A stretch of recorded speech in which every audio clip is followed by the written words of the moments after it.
Good evening, everyone. Thank you for joining us during this busy month. Happy holidays to all of you. It is tradition for us to celebrate our guiding principles at the beginning of our board meeting, so we will begin tonight with individual student growth and then progress into collaboration. So first, to kick us off this evening, Chase Sadi, please come forward. Congratulations to our December Central 9 Student of the Month, Chase Sadi in Automotive Services. Congratulations, Chase. Congratulations. Chase.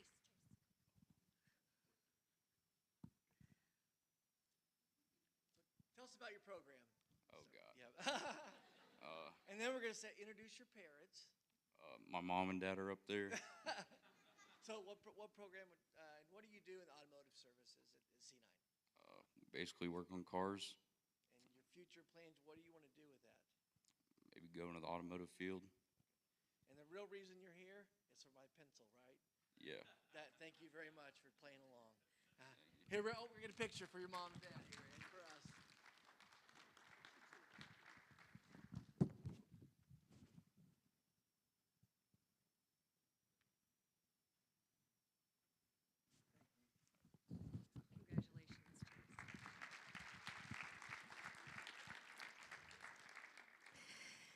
Next, we have our FFA state contestants.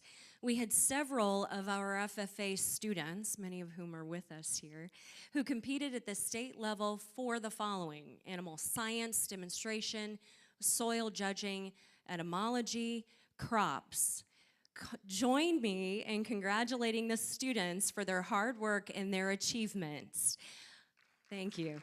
I'm going to call off your name, and I'm going to have you line up in this particular order. So Morgan Keith. Congratulations, Morgan. Amelia Oakes. Hunter Jackson. Macy Keith. Danny Cox.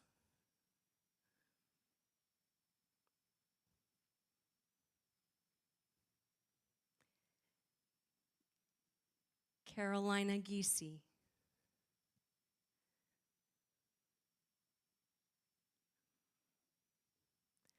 Alyssa Greider.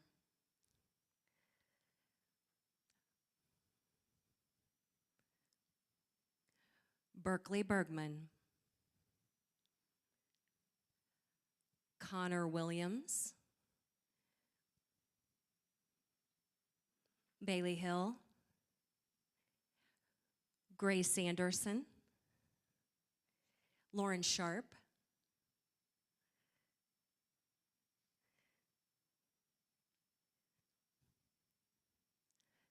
Thomas Gross. Maria Williams. Norman Tucholsky.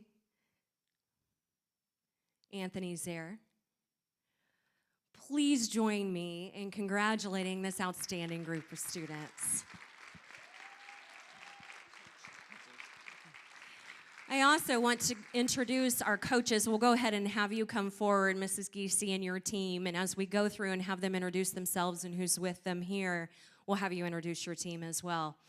So we're going to ask you to introduce yourself and who's with you this evening, and if you would tell us which area you participated in at the state level.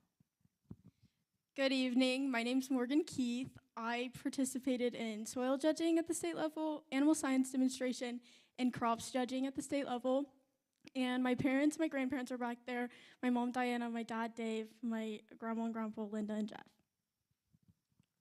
Good evening. My name's Amelia Oakes. I competed in soil judging at the state level. Hi, I'm Hunter Jackson. I competed at state level in soil judging.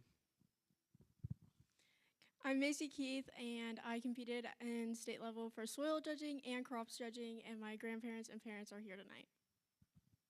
I'm Danny Cox. I competed in soil judging at a state level, and my mom is here with me tonight. I'm Carolina Giese, and I competed in state level entomology, and my mom is Alicia Giese, and my dad is here, and my aunt, and I think my grandparents. Good evening. My name's Alyssa Grider, and I'm here with my parents and sister, and I competed in animal science in state. Good evening, my name's Berkeley Bergman, and I competed at state level in soil judging, and my parents and my grandma's here.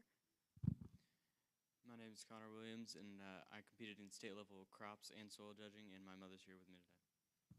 Good evening. My name is Lauren Sharp. I competed in this state level soil judging, and I'm here with my mom and my grandparents. I'm Maria Williams. I competed at state in soil judging, and my mom is here. I am Norman Tucholsky. I competed in state soil judging, and my mother and sister are here with me tonight. I'm Anthony Zaire, and I competed at state entomology, and my mom's here with me tonight. I'm Dave Henderson, and I was one of the crops coaches, and I was lucky enough to have both my daughters on the crops team. Good evening. My name is Kent Gross. I am actually a coach of the entomology team. I'm Alicia Giese. I'm one of the agriculture teachers here at the high school. And I just want to, I appreciate all of you guys here recognizing these awesome kids. We have an enormous amount of 8th graders within this group, 8th and 9th graders, so it's really impressive what they've done. And then just really quickly, too, Maria Williams here, Connor Williams, if you guys want to step forward, Macy Keith and Morgan Keith, they will be going on to compete at the National Land Judging Contest in Oklahoma City next spring.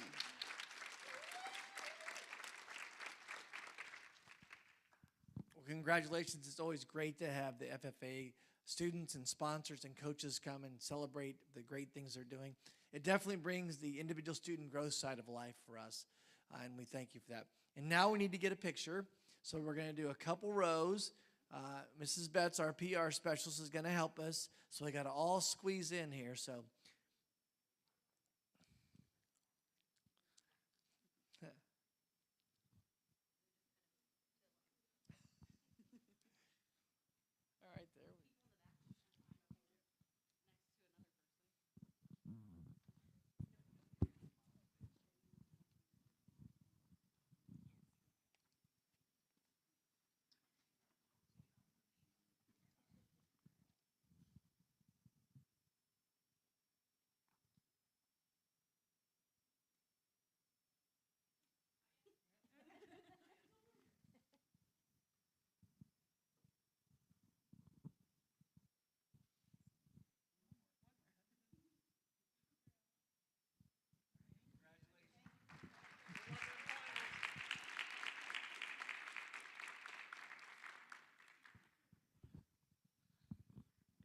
Congratulations, outstanding work. And thank you all to the community members, coaches, parents, teachers that are helping all of our students from Chase and our FFA team succeed. We know many of us don't do these things alone. So thank you so much for your commitment to our students.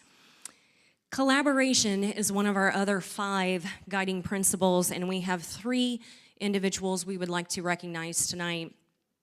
At last month's meeting, we recognized Monica Anderson, one of our middle school counselors, for being named the 2024 Middle School Counselor of the Year. We are very happy to announce that Monica was recently named, in addition to the award I just mentioned, the 2025 Indiana School Counselor of the Year. So she will then go on to compete at the national level. So congratulations to Monica. This is a great honor for her outstanding service and achievement. Please give her a round of applause.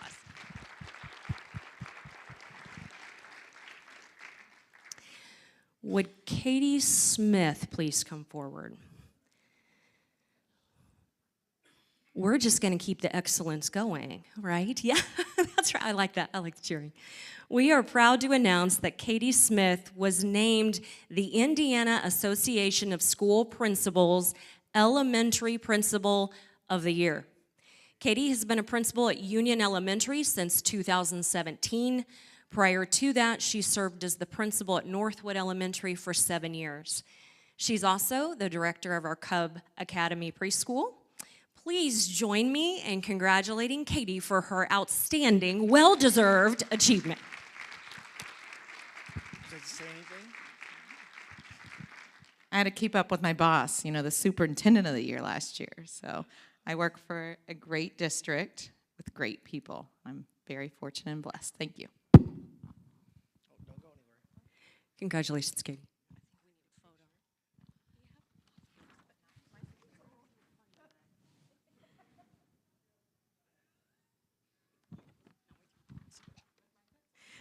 Congratulations, Katie. She's excited about her pencil. Coach Hughes, if you would please come forward. Coach Rusty Hughes was named Indiana's Coach of the Year by the National Federation of State High School Associations Coaches Association for 2022-2023.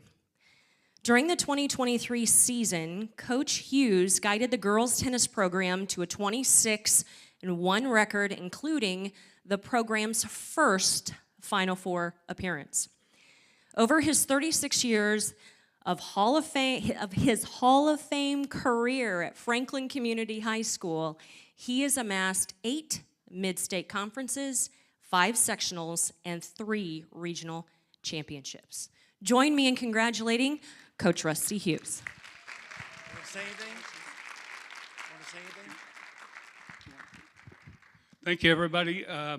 This award is for the coaching staff that we have for our tennis program: Stan Wilkerson, Amanda Ray, Laura Alexandra, Ryan Hammer, and Holland Stonebreaker. So they're very much part of this as anyone else.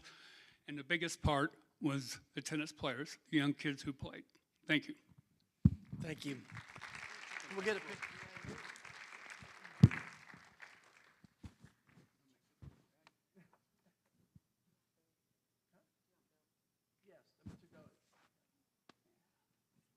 While Mr. Doty's walking up here, if you did see the agenda for the rest of the board meeting, in just a few minutes, we're going to have the school board vote on a recommendation to name the tennis facility after Coach Hughes. And so we're gonna, if they say yes, then that's gonna happen. No, but it's been an outstanding career, and you've touched so many lives. You're a great coach, but even a better person and a better role model for our kids. So thank you for that and for this honor. Say one thing? Apologize, sorry. We just found out that Rusty was also named Section 4 Coach of the Year, which puts him in the running for the National Coach of the Year. He's the finalist with 7 other coaches for National Coach of the Year.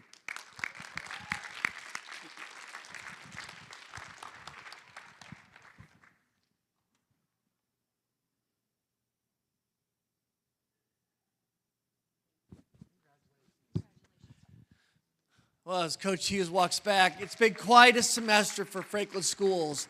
We have the Indiana Teacher of the Year, and Mr. Jenkins.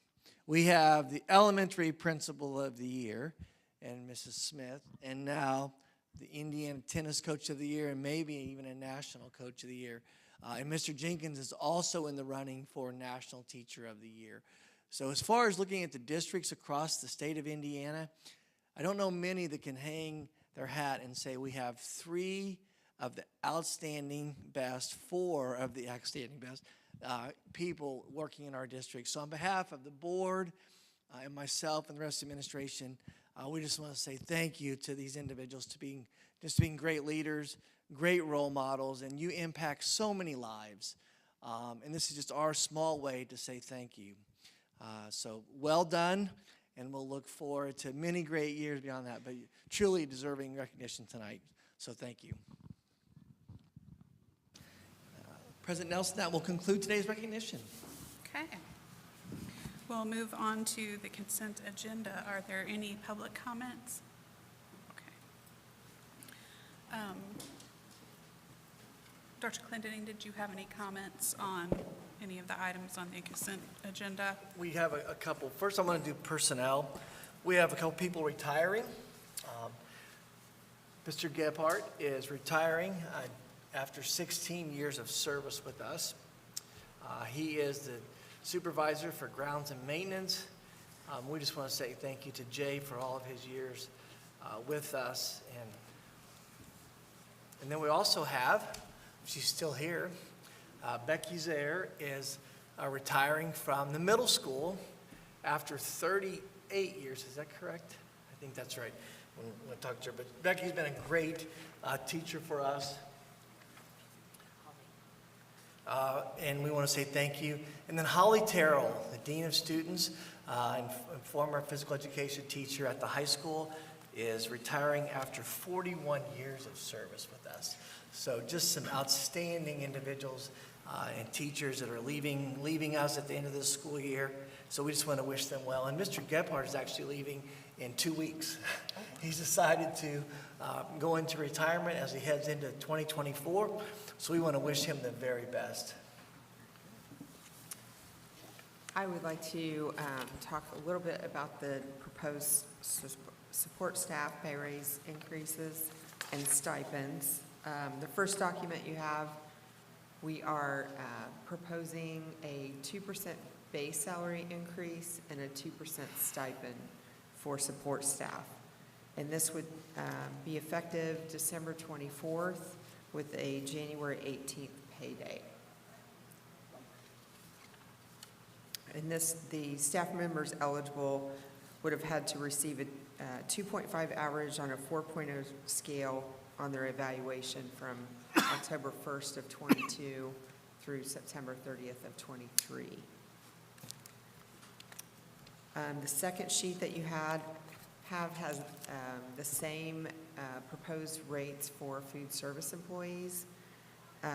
Last year they were separate because we did a little bit more for food services, but we're proposing the same amount this year as the other support staff. And then the third document is something new.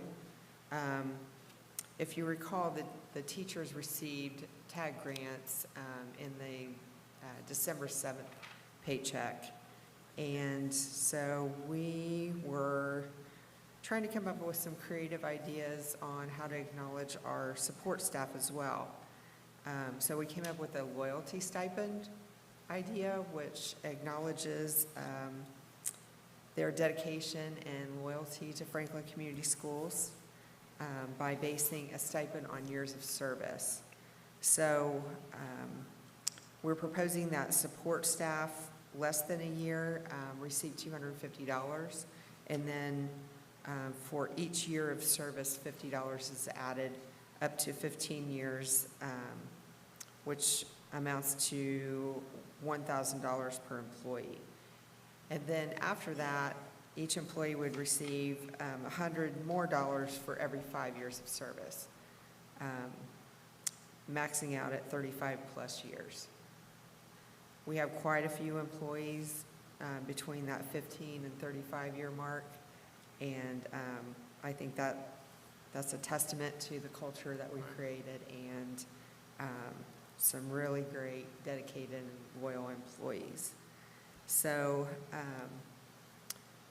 budget-wise, I budgeted a 2% raise in our operating budget, so that's covered. The two stipends that we're proposing would come out of the referendum fund balance. That's a great way to spend this money and kind of goes along with what we told the taxpayers we would be doing with that money. So, any questions on that topic? President Nelson, I just want to say thank you to all of our support staff that come every single day.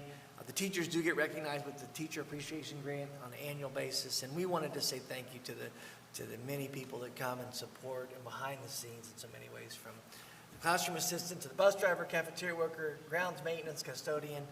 This is just one way to be able to deliver that. The other bit of news on this is this will be delivered on their last paycheck this month. So on the 21st of this month, they will receive this stipend. So as they head into the Christmas season. So we just want to say thank you to them, and then we'll send out communication tomorrow morning, making sure everybody that's not watching this production right now will receive that information. A couple other items on the list for consent. You also see that we are recommending that Mr. Young continue as our attorney with his engagement agreement, as well as in the personnel, just a reminder of the new state law, SCA 342, where we have to single anyone out that has a misdemeanor for an incident. And this person had for a driving violation back in 1991 and 1994. So once again, it's, as we've talked about this before, it really is kind of putting public shaming, if you will, back to something that happened, over 30 years ago. And so we're just bringing that to your attention because we do have to vote on that separately. That will conclude our comments. Thank you.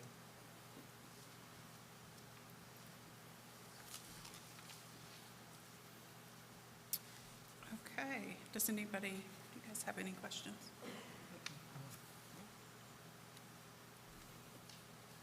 I'll move for approval. A second. All those in favor? Aye. Aye. Opposed? And then do we need to vote on the M separately? No, you do. Since we Just as identified long it as you identified it? separately, Okay. we'll go through as that. Okay. We will go on to the superintendent reports, the Kuji presentation. All right, well, thank you. This year, we did return to Kuji, Japan. We have our students that travel to overseas with a sponsor. If the students want to come on up to the podium, they're going to share highlights of their trip.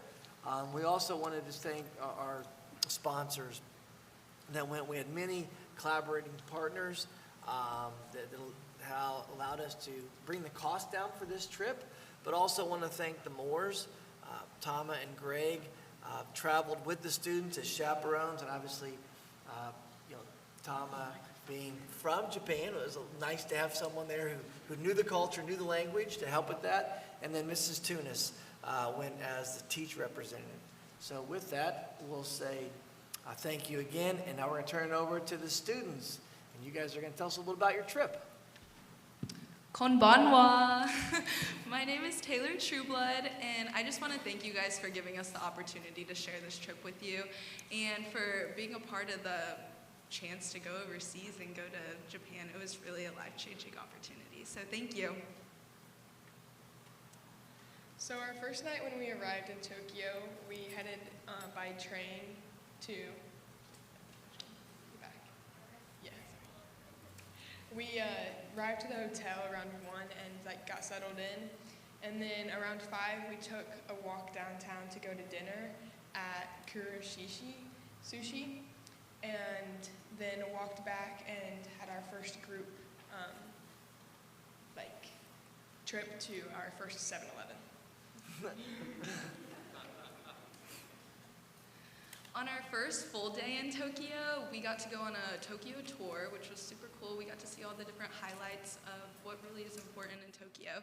And my favorite was definitely the Sensoji Temple, where they're down the street. There were just a bunch of markets that we got to shop at, and it was just super cool.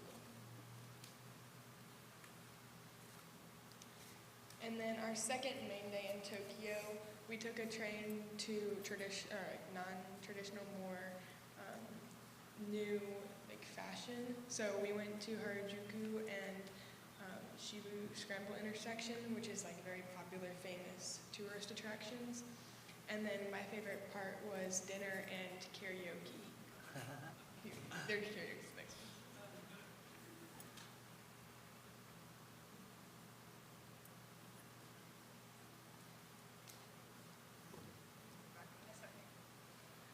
On the night of karaoke, we actually got to meet up with Yuma, which was a foreign exchange student over here, and it was just a really fun time to kind of let loose in the karaoke room, and yeah, we all enjoyed it.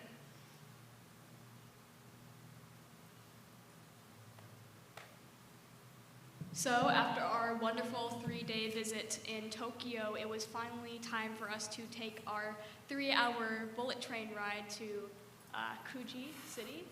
And as soon as we got to Kuji, we were greeted with lots of clapping and a lot of people cheering when we arrived in City Hall. There's actually a newspaper of me and Greg doing our presentation when we first entered. We got to meet the mayor, and then later that evening we stayed at the Coogee Grand Hotel where we had a dinner with a bunch of important figures in Coogee, and it was a very wonderful experience.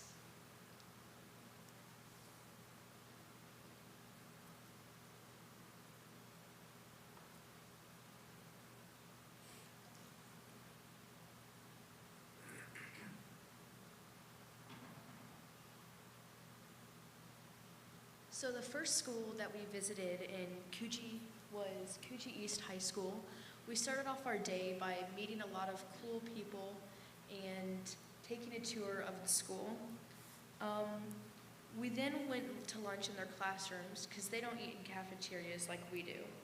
We had the opportunity to participate in lots of activities like floral arrangements, judo class, and soft tennis. After we left there, we got to meet our host families for the first time, so that was an amazing experience. Oh, these are some pictures from Coogee East High School.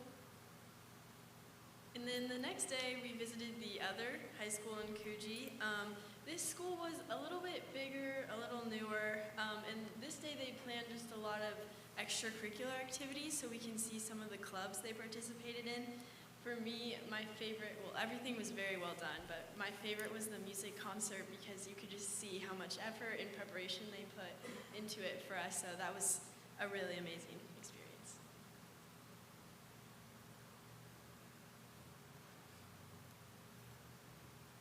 So the last school we visited was Natsui Junior High School. This was a very small school, and it was a middle school. We got to watch and learn how to do a traditional Japanese dance called kagura. It was a very positive experience, and whenever we'd mess up, which was a lot, they were very helpful and helped us learn what to do. Unlike in America, there are no janitors at these schools, so we spent a lot of time cleaning the schools. So me personally, I was down on my hands and knees scrubbing the floors in the hallways of this school, which I thought was an amazing experience.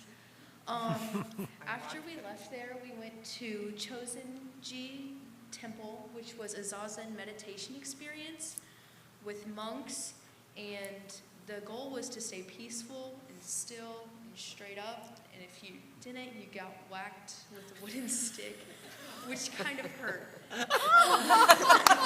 You know, firsthand. That might be against school board policy. Yeah, yeah, don't. After that, we ended our night at the Coogee City Amber Museum.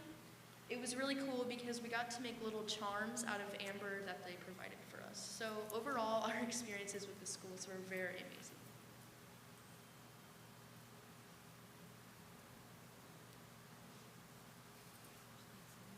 So staying with host families was something that was new to us, but I think we all really enjoyed it. And I speak for all of us when I say that they very much treated us like family. Our host family specifically told us, if you don't want to eat this food because we know it's different to you, then you really don't have to. But they were very caring to us, and they treated us like their own family. Yeah, when we got there, they taught us what their home life was like, and just like how they lived, and they happily showed us around the town and all the cool things about it.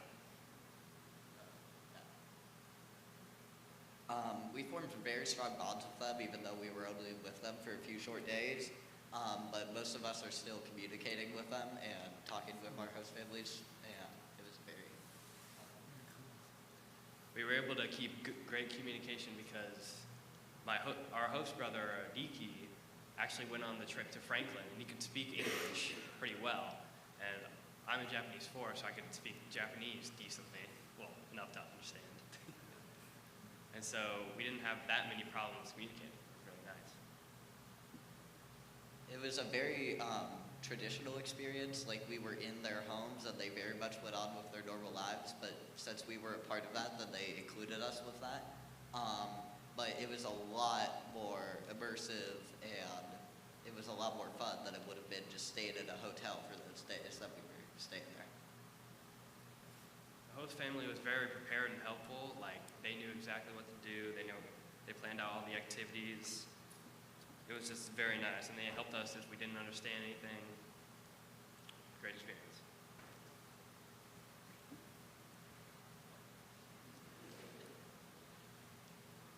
So, in my experience, one of the biggest differences between Japan and the United States was probably infrastructure and transportation. Firstly, for several of us, it was the first international flight that we had been on, and it was a long one from Detroit. So from Detroit to Tokyo was 14 hours, and it was a long 14 hours. And then once we arrived in Tokyo, there's us plane. Tokyo has a very extensive subway network, which outside of New York or Chicago, DC, there's really not a lot of that in the United States, and it was very interesting to just see how it all connected. And then besides that, in Tokyo, they also had a lot of there was bus lines, taxis, and then it was very pedestrian friendly. You really felt like you could walk anywhere very safely.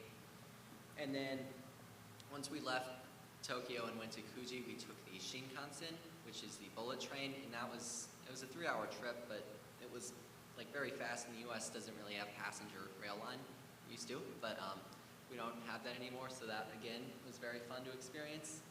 And then in Japan, they drive on the left, like England, and besides that, the road system really was the same. I felt like in Kuji, everyone drove like they were trying to kill you, but in Tokyo, it was very orderly.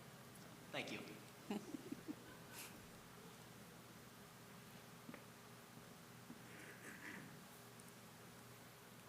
In Japan, there's a lot of manners that come with food, and most traditional food places, it's normal to take off your shoes, to sit on your knees when eating, and they usually supply wet towels to wash your hands before you eat. Before you eat, you're supposed to say, "Itadakimasu," which means "I gratefully receive," and after eating, you're supposed to say, "Goshisou-sama dashita," which means "Thank you for the meal." It is respectful to eat all of your food and to slurp your noodles and not to put any soy sauce on rice because it seems respectful.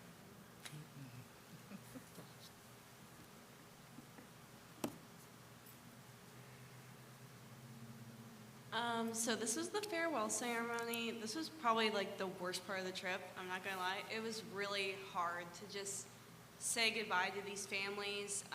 We got really close within 4 days.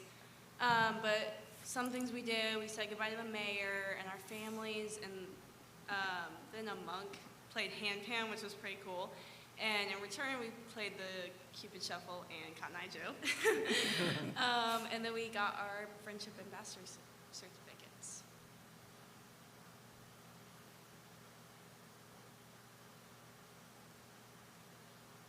So while we were in Japan, we learned very quickly that they put emphasis on etiquette and bowing, manners, and we learned a phrase that was very useful throughout the entire trip, "Arigatou gozaimasu," which means "thank you very much."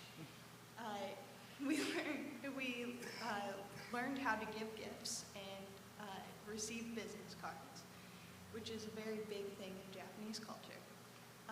And we learned that being on time and no shoes in the house, those are two very valued parts of Japanese etiquette.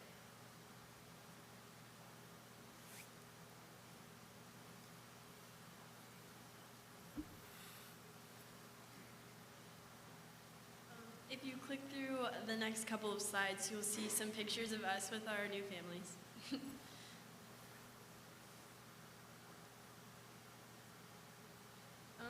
So, in conclusion, thank you so much for supporting us throughout this experience. It's truly amazing that a bunch of high school kids could travel halfway across the world, and that wouldn't have been possible without all of you and our chaperones. So, thank you all very much.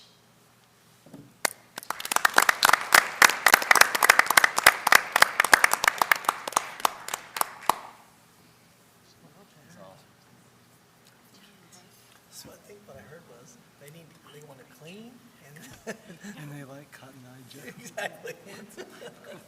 Yes, I know Martin. Cupid Shuffle.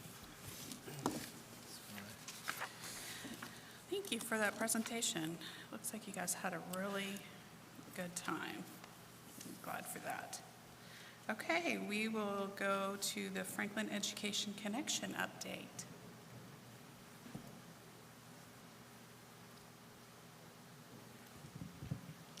Good evening. I'm Melissa Paramore, the Executive Director for Franklin Education Connection. Thank you for having me this evening. For those of you who don't know about FEC and what we're comprised of, we have 3 tiers of our organization. Our first 2 are tutoring and mentoring tiers with our Study Connection program, which is the oldest of the 2 programs that we have, working with our young students from 2nd grade through 8th grade in all of our different elementaries, Custer Baker, and the middle school. And we also have programs at Otterbein Senior Living Center, and we have a new program this year at the Johnson County Sheriff's Department, where we pair those students with officers and different employees that work for the Sheriff's Department, and that's been a really big hit for us.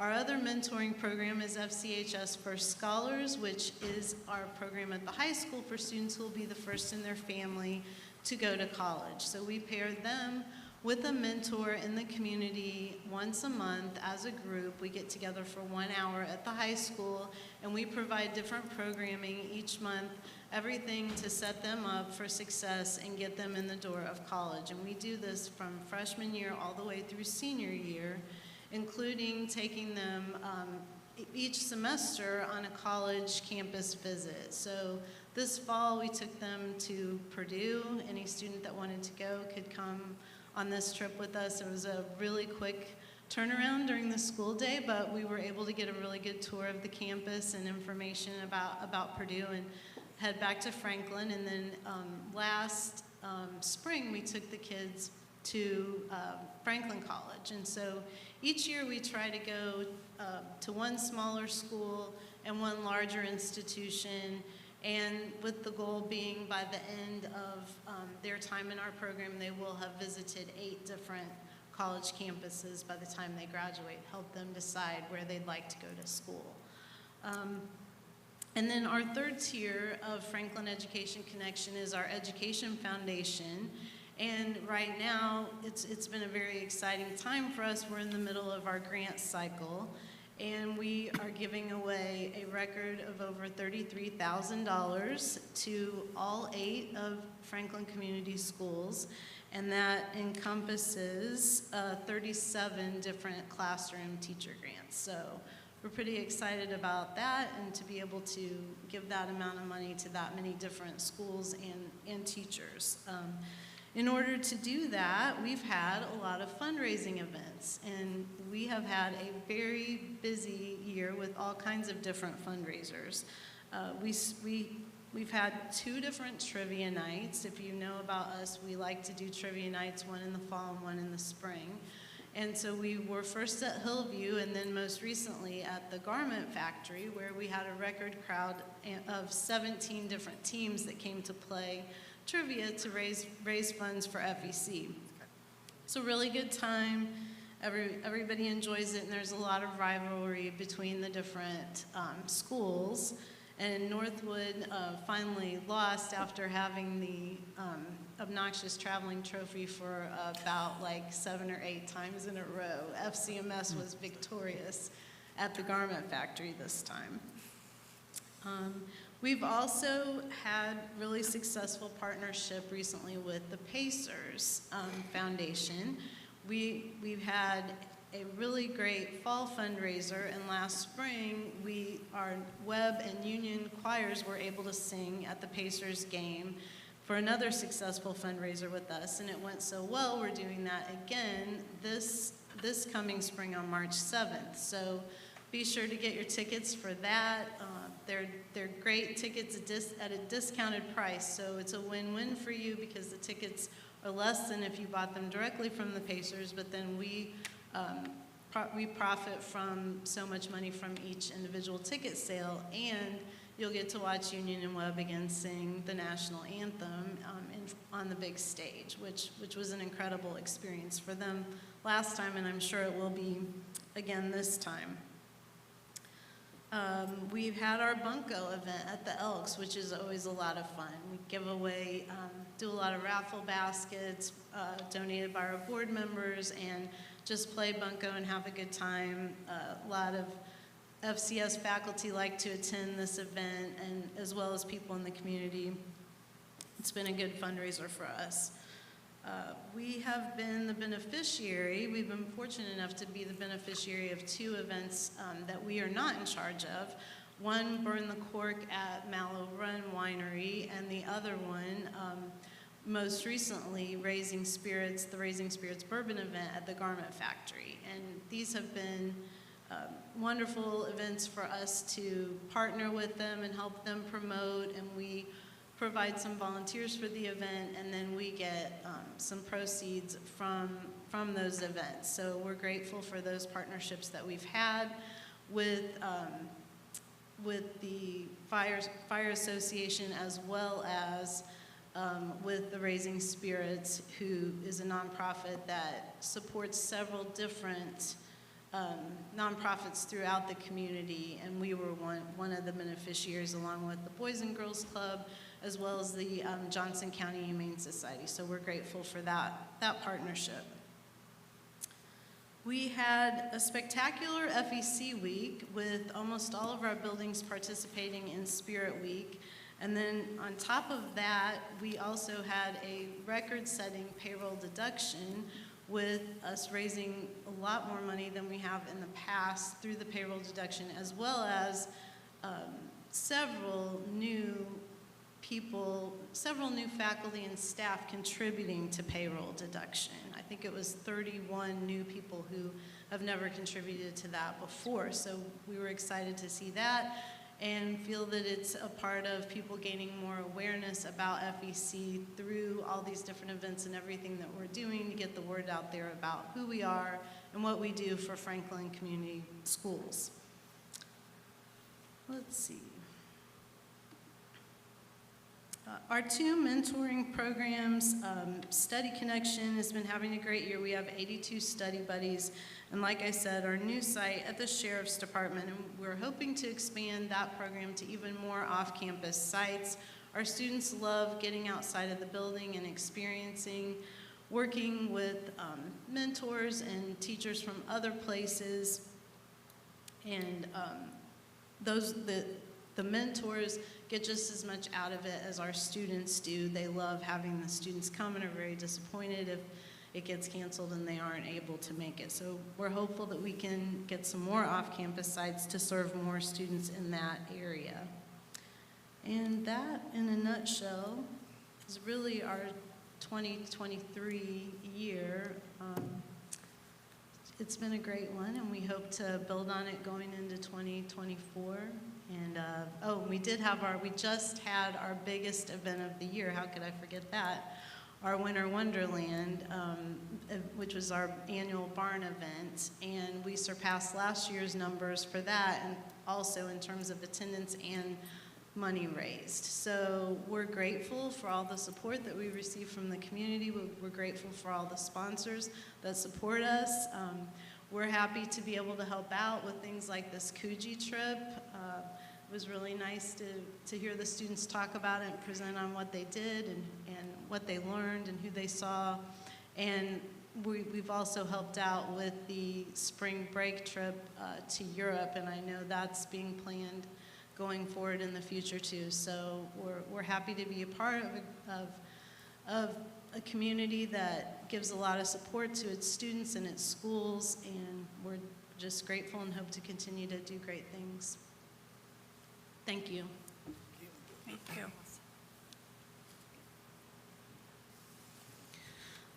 Okay, we will move on to the action items. Year-end transfers. Oh, we need to do public comments first. Yep. Oh, okay. We did refresh the agenda so that. Oh, I missed it. Looks like that, so. Sorry. Any public comments? All right. Thank you. Now can we go to your? Yes, thank you. All right, we're ready to close out 23. So I've got a few resolutions for the board to approve. The first one being a transfer from rainy day to textbook rental of 1.2 million to zero out that account so we can close the books. And then if you recall, we transfer that back in January. That was my only question. When? Yeah, it's pretty much right away. We don't lose too much interest. Any other questions? I'll move for approval. I'll second. All those in favor? Aye. Opposed? Okay, motion passes. The resolution to transfer from education fund to operations fund. Yes, this is similar to what we did last year. We would like to go ahead and transfer $750,000 from the ed fund to the operations. And then the next resolution will be from operations to the rainy day fund. So we would like to continue in the spirit of savings, and this will continue those efforts. Any questions? I'll make a motion to approve. I'll second. Okay, all those in favor? Aye. Opposed? Okay, and then the transfer operations to rainy day, which is, you just mentioned that. Yes, so this is transferring that same $750,000 from operations to the rainy day fund. A motion? I'll move for approval. I'll second. Okay, all those in favor say aye. Aye. Opposed? Okay, it passes. And then the transfer appropriation? Yes, this will be a transfer within the referendum fund, but between accounts, and this is to cover the loyalty stipends that were just approved. I'll make a motion to approve. I'll second. All those in favor? Aye. Aye. Sorry. Say aye. Aye.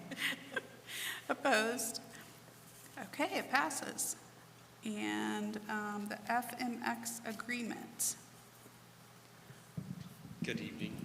Last month, I presented on FMX, and this is kind of a short, brief presentation and requesting permission to procure it. We had a number of committee members all sitting at the table. Making a good decision is always important as you have the right people at the table. We had everybody from administration to Doug Corliss to ensure that the right product was found. Using our AHP process, we came up with the criteria that we were going to use to evaluate vendors, and they are mostly in the priority. Obviously, financial is the biggest one. They wouldn't be sitting at the table if we couldn't afford them. Solutions, we currently use a product of School Dude, and we use a Pew tool to analyze it, so we compare everything to our current tool, a zero. As you notice that there's two applications that were in the positive. If it would ever come out negative, it's better to stay with what you have. The two products that came out, obviously, Incident IQ scored a 139. FMX almost doubled that at 228, being a better fit for Franklin Community Schools. And speaking about FMX, I'm sorry, go ahead and do it. It does have a wide range. It has schools that have as low as 300 kids up to 63,000. Sorry about that. And it's also a nationwide product. So it isn't something that we are getting into locally. You can tell that the Midwest, that is their focus point, but we're excited about that opportunity. With that, we would request approval for FMX with the initial cost this year of $23,141.88. That is a higher cost just as a startup. The annual renewal cost after that will be approximately $15,427.92, which is roughly $4,000 more than what we pay for School Dude. One of the advantages of FMX is the versatility. They add value to what we already do. The help desk tickets are one thing, but as we look at capital projects and being able to lay out our buildings, it allows us to import blueprints and be able to better meet the needs of people that utilize our building. That includes internal and external. I'd be happy to answer any questions or request approval for FMX. So, one quick question. What did the numbers represent? You said in the solutions, the Sure. 139, Are 32? you talking about the 239? That Huh? number that? Yeah, the 139, So we use the 32. criteria. Thank you so much. I like talking about this, Jay. So thank you. So what we do is we currently use school dude. And the earlier criteria you saw, the committee measured and said, okay, this is a better in this area. So as we look at help desk tickets and as we look at the different pieces of criteria, we measure these products against school dude. Okay. So both of the products that we looked at were measured higher. Obviously, thank you very much, FMX rated higher in certain categories than others, which gave it the higher score. Okay. Thank you. Another thing I would add about this software is, and Benji and I are super excited about this, we're going to be able to track the age of roofs, HVAC, all the deferred maintenance that we have in the queue right now. We're going to be able to kind of build a 10, 20-year plan with this software.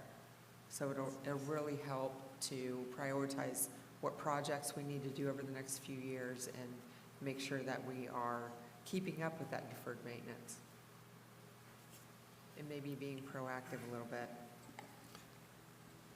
And presently, STR does that for us when we look at, keeping information. And so it's that one party removed. Now it's going to be brought back inside, and we'll be able to track that in a more seamless manner. As you know, we've had some deferred maintenance over the last several years, and we're still behind on some of those. And as we look forward to 2024, 2025, 25, 26, we'll be able to draw upon FMX and that backbone to see this is the best use of our dollars. This is a great utility in that School Dude used to be the only, they pretty much had the monopoly on this application. And thankfully some vendors have stepped up and created some other applications that make it a little more suitable for schools in a number of different scenarios.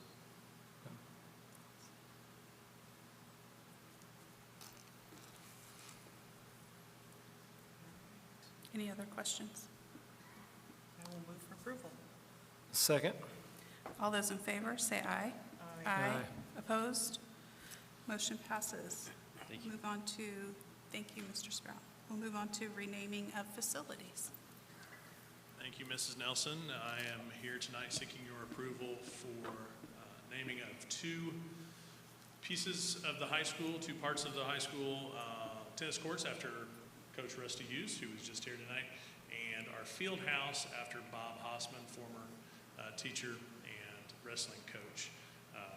If you recall, last month we were here seeking approval for the policy change in language that allows someone to be named, or a building to be named if that person has still been or hasn't been separated from the district within 5 years, which obviously Coach Hughes is still coaching. He's still our girls tennis coach, so that one does fall within that new language, so it would obviously be at your discretion for him to meet that criteria. So, seeking your approval. Happy to answer any questions you may have. I'll make a motion to approve. I'll second. All those in favor say aye. Aye. Opposed? The motion passes. Thank you. Mr. Doty, before you leave the podium, would you please tell us the dates that we're looking at? Sure. Making this name change and honoring of these coaches? Yeah. So January 20th for Bob Hossman, and that's actually the Bob Hossman Classic. That's our Super Six duel. January 20th, it's a Saturday, and that's when we're planning our recognition for Coach Hossman, and we'll be inviting his family and all his kids, grandkids in. At that time, there will be a plaque in his honor, his recognition to the side on the brick column next to the doors entering the field house, and then above the field house in the bronze letters that it just says field house at this time. We would then add his name to that wording, and that'll happen on January 20th. And then for Coach Hughes, that'll be the first week of April when we come back from spring break. That's when the girls' tennis season really gets started. Hopefully we'll have some good weather. We'll pick it at an actual day, probably one of those days that week, that first week we come back, we look at the weather and land on that. But we are looking at, if you're Looking towards the west, you see both sets of varsity or five tennis courts to the north and 5 to the south. There's an aisleway where the teams congregate, walk through. We're looking at doing some black steel stamped out with his name in an archway across that double gated area, which would be Rusty Hughes tennis courts.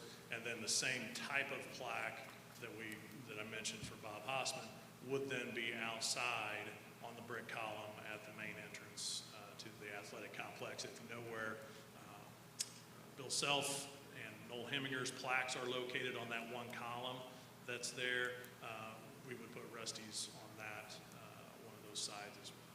So that's where we would recognize him. And so I don't know the exact date for Rusty, but it'll be the first week of April. Thank you. All right, very good. Thank you so much. Will those dates, will those be shared out? Like if students, previous students want to come back to help? Yes. How will that word get out? Yeah, we will definitely post something on our website, which then will hit social media and Facebook. And then I know our coaching staff will help, and all the parents, they'll help get the word out to former players and families and across the community. We'll definitely make sure that we have everybody there in attendance. Yeah, good question.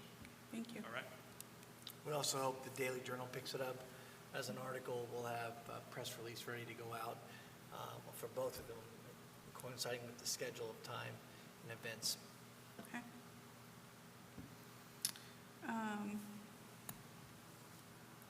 Policy. Oh, I thought we had other policies other than just this one. And what we do, so I'll introduce and Brooke's gonna walk through the policy.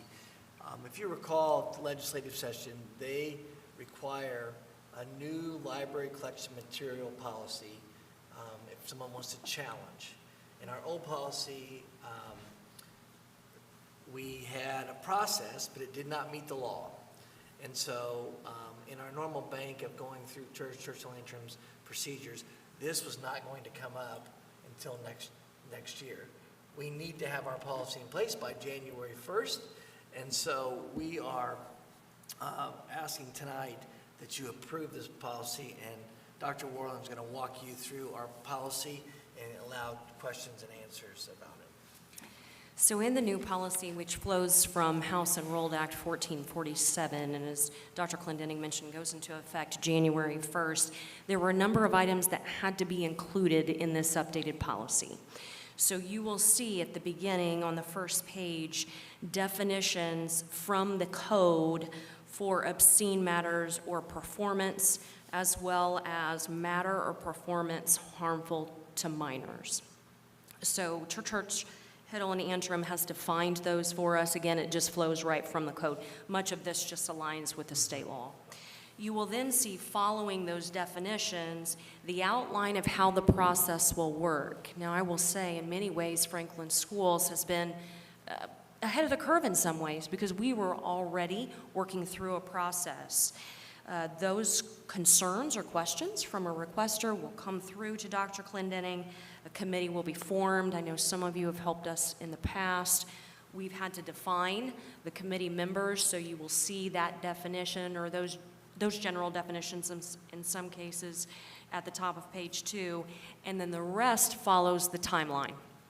How long the committee has to review, when the information then returns to the requester, if they wish to appeal the committee's decision to the board, and then when the information comes to the board. We've also included the form. We realize that you don't have to approve the form, but we really wanted you to get a feel for the entire process as we look at H-250. I'm happy to answer any questions if I can. As far as the committee, is that the same set of people for a year-long calendar year, or who's on that committee? No, actually, that committee could change composition for each request that comes through. That's how I kind of read that. Mm-hmm. Yes. I think significant things to note, the timeline. In the past, we said, yes, we would report back, but it was really open. It is no longer open. No. We have 30 days upon receiving the information for the board to answer that you receive the information and then make a ruling. And if they appeal, then it's time after that as well. But just please note that. The other significant thing, we did make the appeal go directly to the building principal. So when someone comes and challenges a book, either at the at Needham Elementary, it would first go to Mr. Perlee and then to me. So he can have a chance to talk to the patron about the book, get the information that we would then use as we travel forward in the appeal process. Mr. Young, anything else to add on that law? I know that No, I listened to this for over an hour on Friday at school also. Yeah. So, yeah, this seems consistent with my understanding of the law. Great. Thank you. Thank you. We would ask for your approval at this time. Make a motion to approve. I'll second. All those in favor say aye. Aye. Aye. Opposed? Motion passes. And then, am I supposed to ask for public comment again? It was just that one should out go of to order? the bottom. It's out of Okay. order, yeah. Okay. Okay, so we will go to the discussion. Any public comments on discussion?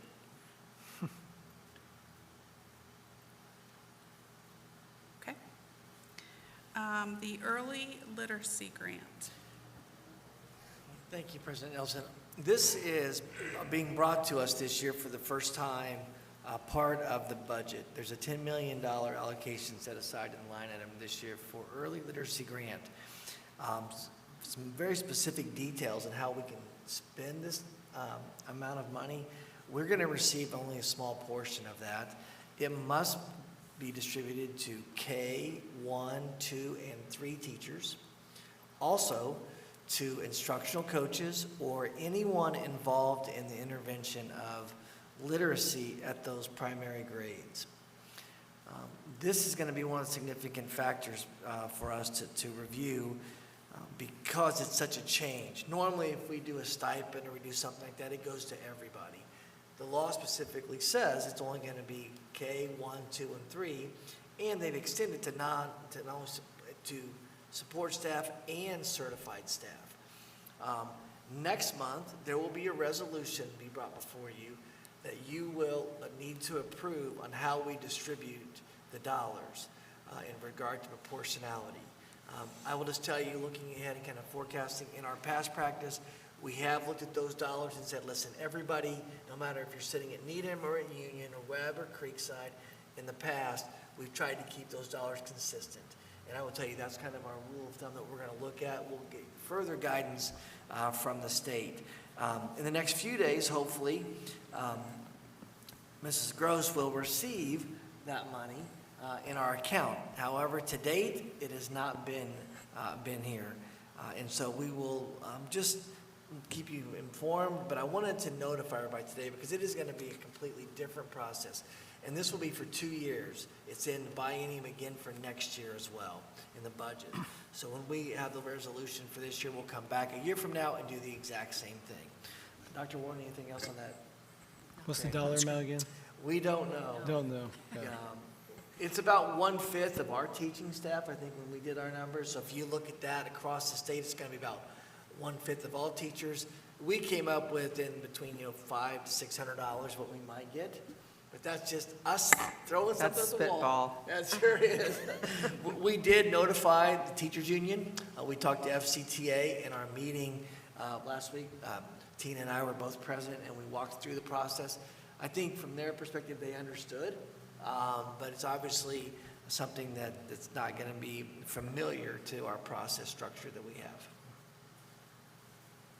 Will this be, will this only be given to effective and highly effective, or does it matter? That is a good question. I think I will get back with you on that. If I had to, my speculation is yes, that is correct. Okay. You're going to have to be highly effective or effective in teaching literacy. One thing that we did look at were the specials teachers. In some of the schools, they actually help with interventions, and so if that would be the case, they would get an allocation, but in some schools, they may not. So that's what I'm saying, there's gonna be some differences. I do think effective, highly effective would be consistent with our practice, that we would follow through with that.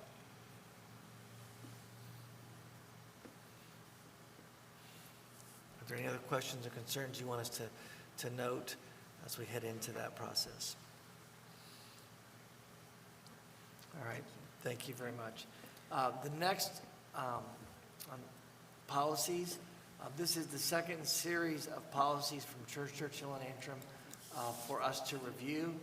Mr. Sappenfield did meet with Dr. Royal and I. We walked through these. I don't think there's really any significant changes for us to look at. We did spend some time talking about drug testing in that process for us, because there are a couple things that will take place. One is that mom and dad are going to sign at the parent meeting that they understand it is a voluntary privilege to participate. If they choose not to sign, that also excludes the students from participation. And that is new. In the past, we've basically told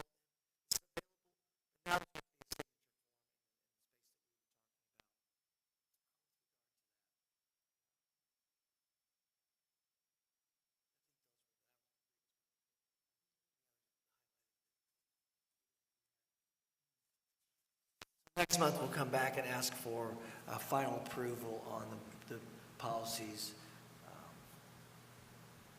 from A350 through D325.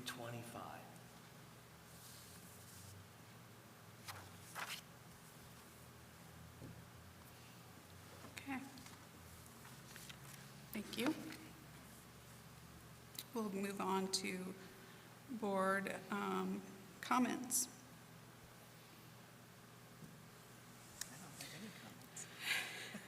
Well, I wanted to just express my appreciation for the other board members, admin, staff, parents. It's been a great year here at FCS. I mean, we saw it with all of our this of the year and that of the year. So, and I just wanted to wish everybody a Merry Christmas and a Happy New Year. We'll see you in January. Any admin comments? Yeah, we would echo those thoughts. It's been a great semester with many outstanding accomplishments, and we're excited to come back next year and see what 2024 holds for us. But it's really been a blessed semester for us, and I agree. We want to just echo those same thoughts of having a Merry Christmas and a Happy New Year. It's a great community. It's a great opportunity for our kids to go to school and be taught by so many outstanding educators, support staff, and people that really feel deeply for them to be great and move on to their future endeavors. A couple of things of note on the calendar. Finals are coming up. They're going to be upon us like right now as we get ready to go. And then we begin our winter break on December 19th. So we go to school Monday and Tuesday next week, and then we actually start our break. Remember that teachers also come back on January 3rd, except if you had parent-teacher conferences last semester, that is the day we're trading off for our teachers that end up working that night for those 2 consecutive nights. So the January 3rd is a teacher work day. The kids resume on January the 4th. We do have one break in there with MLK Day on January the 15th. And I just want to remind everyone that inclement weather is just around the corner. And with that, we have the same process procedures that we've had in the past. And that means that Mr. Betts and I will be up traveling the roads early on days that we could have inclement weather, or the night before. And I know a lot of people want me to call it the night before, because that's always, a great time. And my goal is to keep everybody safe. And so if we can anticipate that it's going to be bad in the morning or whatever, then we may have a delay or cancel school the night before. But if not, it will happen before 5 o'clock. I know that's one of the things that the transportation department said to us in the past. Sometimes it gets to 5:15, 5:20, and they're already en route to come in. So we're going to try to move that up to 5 o'clock will be the latest time for us to say we would cancel school or delay school for that. And then obviously if we had to do something where weather would get us home earlier, then that would be a communication mechanism that we would trigger. But we want to just make sure that everybody understands our process. And also just a reminder that, yes, Mr. Betts and I do travel the roads, but I'm also in communication with the area superintendents and what everybody else is doing. You know, we're very similar to Indian Creek as we travel out to Union, also Clark Pleasant and the Needham area. Those are the two areas really that we talk a lot about when I'm talking to those superintendents because of how the weather comes across both in the valleys and in the flat lands and in the fields in Needham area. So hopefully we won't have any, but there is a possibility of those. So that will conclude the admin and calendar review. Okay, all right. Seeing that the business is concluded, I'll adjourn the meeting.